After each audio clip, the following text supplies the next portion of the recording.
Why are you unharmed? While driving the automobile that belonged to my husband, my mother-in-law was involved in an accident.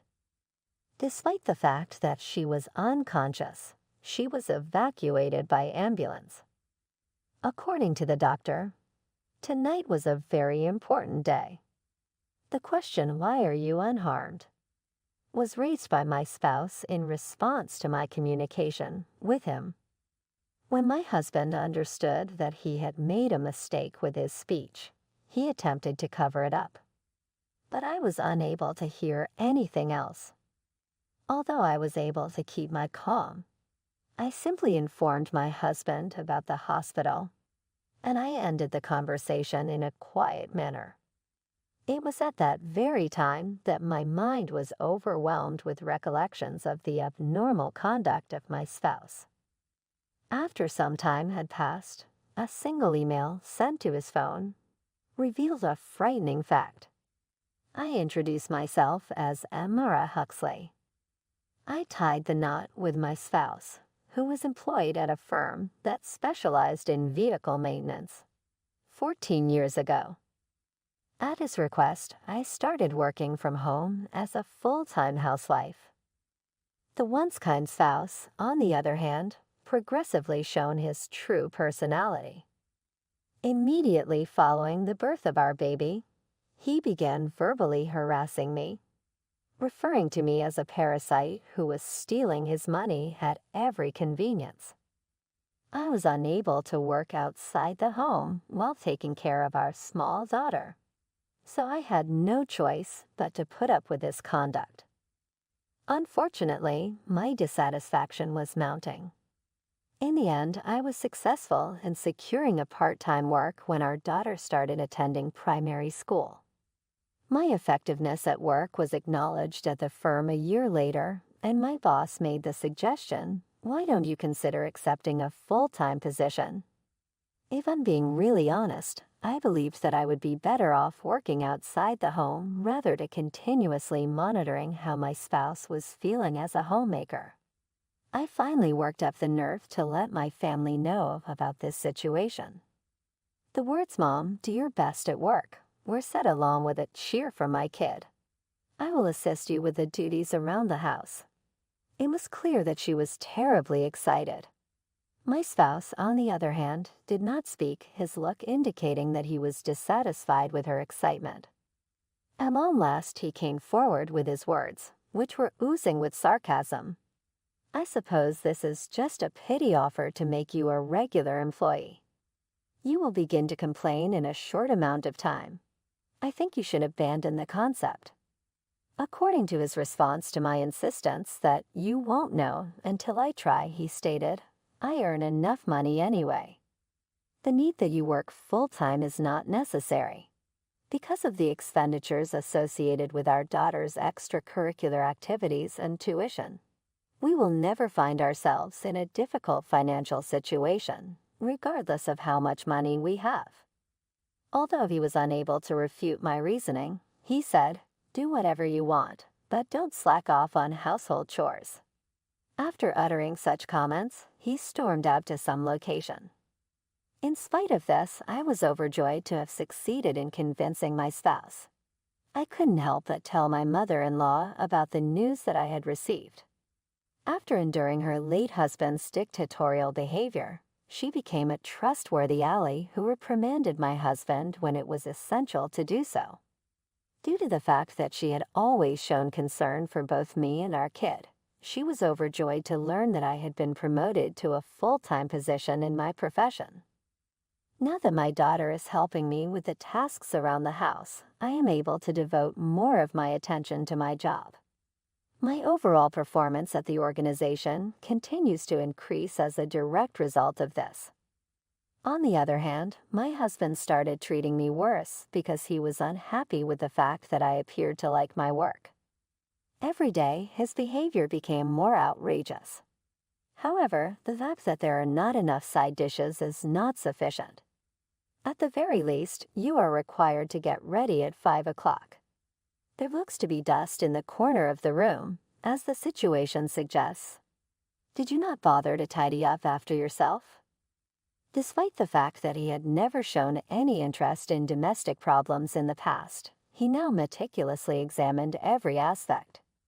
My ignorance led me to believe that his firm was experiencing financial difficulties, and that his compensation had been considerably lowered as a result. I couldn't help but wonder whether the harsh treatment he meted out to me was a reflection of his own frustrations. Having the intention of boosting his spirits, I made the decision to cook his preferred seafood gumbo.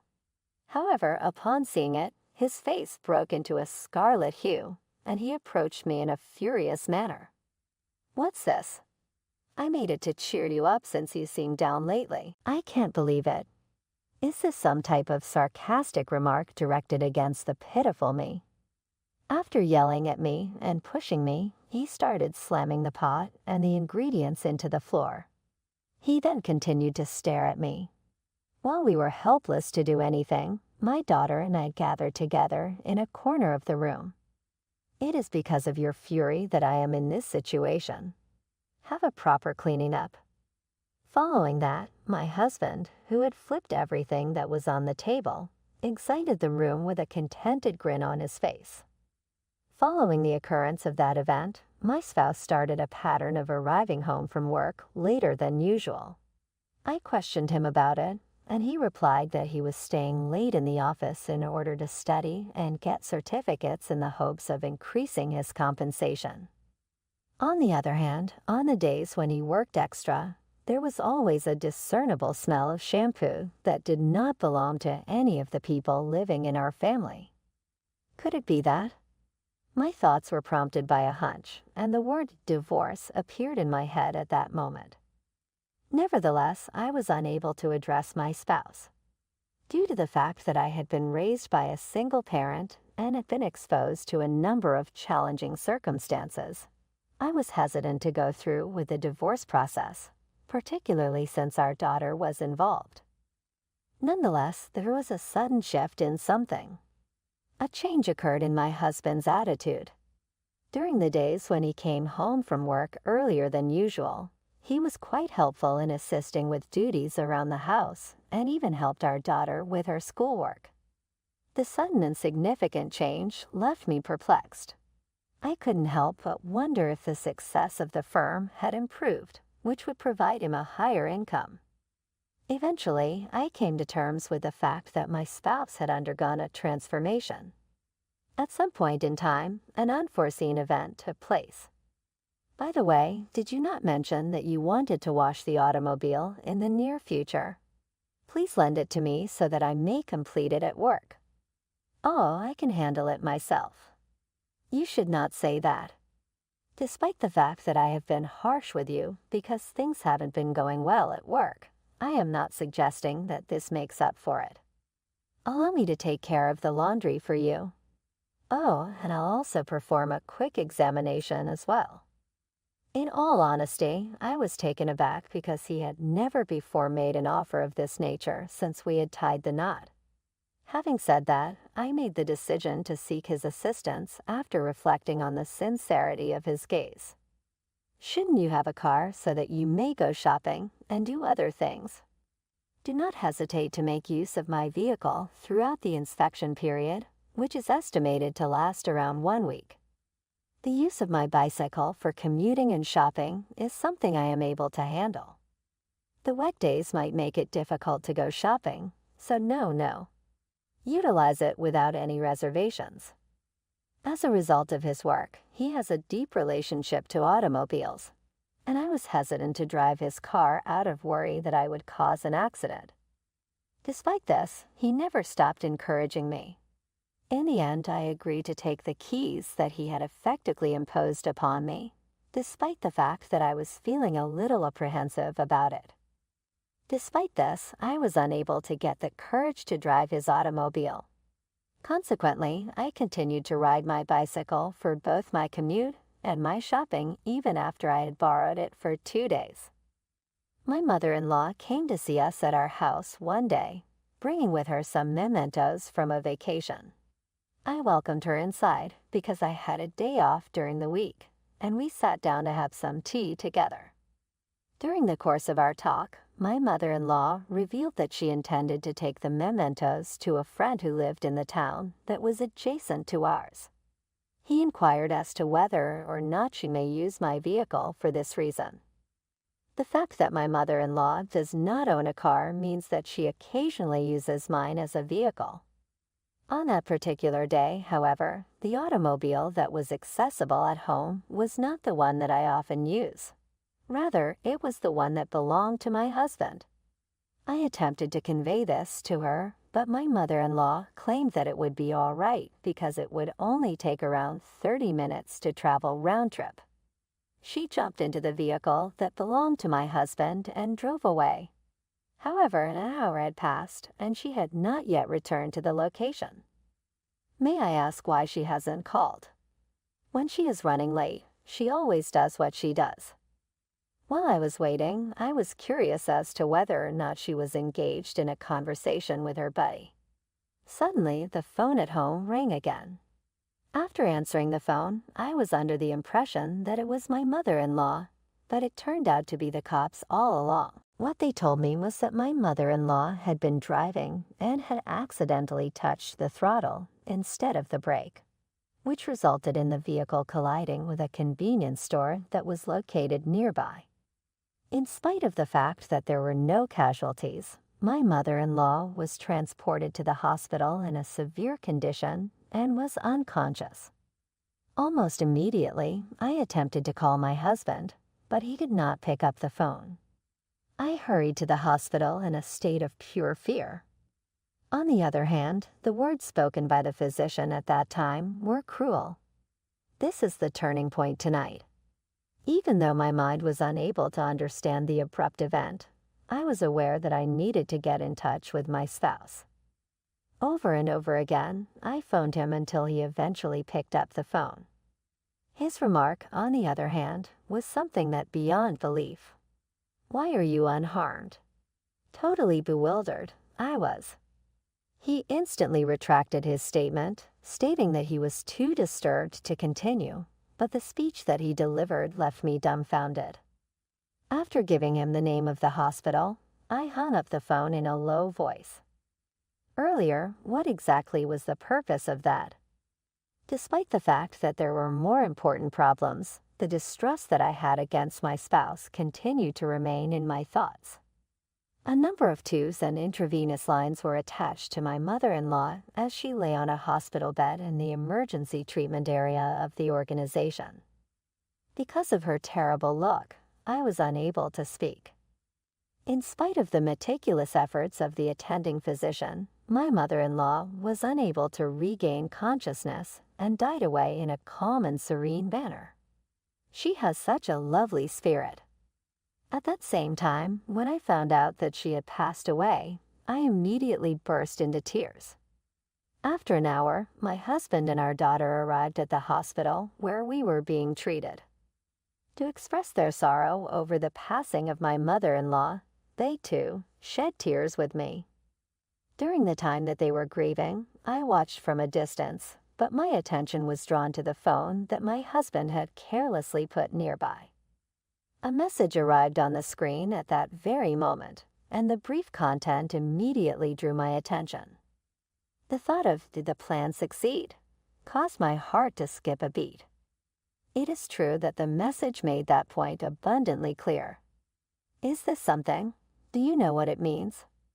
The fact that I was agitated did not prevent me from wanting to comprehend the situation, so I appeared to be unconcerned and passed the phone to my husband. "Hey, someone sent you a message." His eyes widened in shock as he grabbed the phone from my fingers and grabbed it away from me. "Why are you so flustered?" "Oh, thanks. It might be something urgent," he said in an evasive manner about his reaction. "Outside, I'll have a look at it." Following the utterance of those comments, my spouse hastily grabbed his phone and departed for an unknown location. Despite the fact that I so much wanted to follow him, I was unable to abandon our kid, who was still weeping. The burial for my mother-in-law was held in a serious manner the next day, and subsequently, the inquiry done by the police found that the reason of her accident remained unexplained.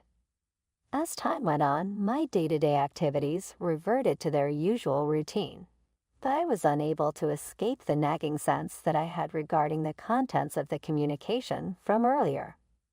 I summoned up the confidence to check my husband's phone while he was sleeping one day, around 1.5 months after the funeral, as the memorial ceremony for my mother-in-law was drawing near. What I did find, on the other hand, was a really disturbing reality. Would it be conceivable for someone with such a kind and lovely spirit as she was to have sacrificed her life over something like this? As I made up my mind to get revenge on my spouse, feelings of rage caused my fingers to shake violently. The memorial ceremony that was held the day following the loss of my mother-in-law finally took place. Immediately following the memorial ceremony, my husband attended a dinner gathering with his family, during which he reflected on the times he had spent with my mother-in-law. I stood on the sidelines and watched uninterestedly. I saw that my husband's face got red as the booze continued to flow, and he appeared to be paying attention to my stare. Inexplicably, he started to challenge me with the question, "Hey, what's all that with that look? Are you secretly relieved that your mother is no longer around because you had a negative opinion of her?" That is not the case. She never failed to treat our kid and I with kindness. I had an esteem for her.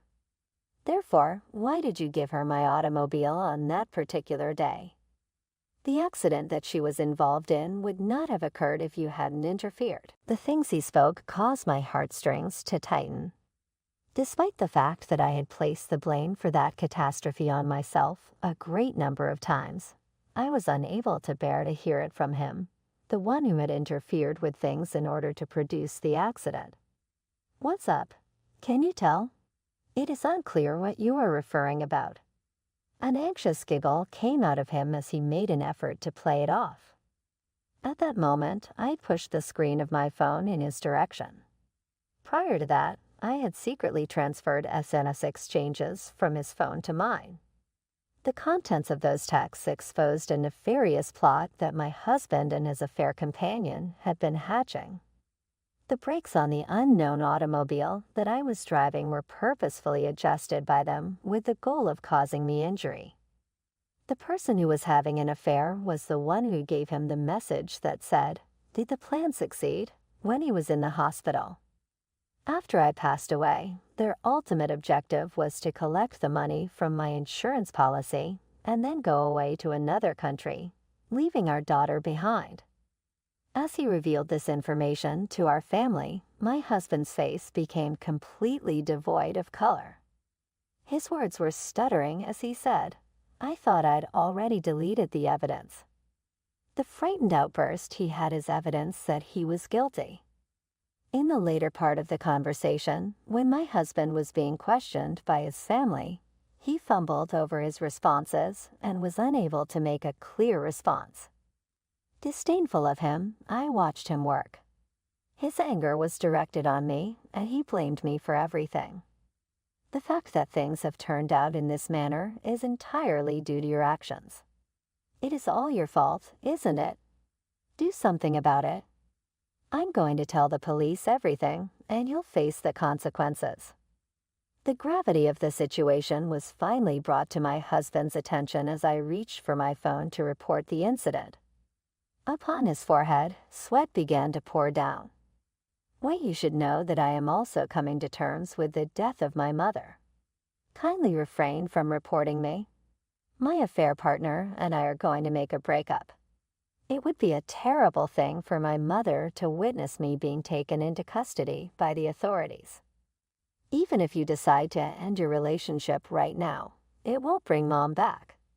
After all, she would want you to be held accountable for your actions.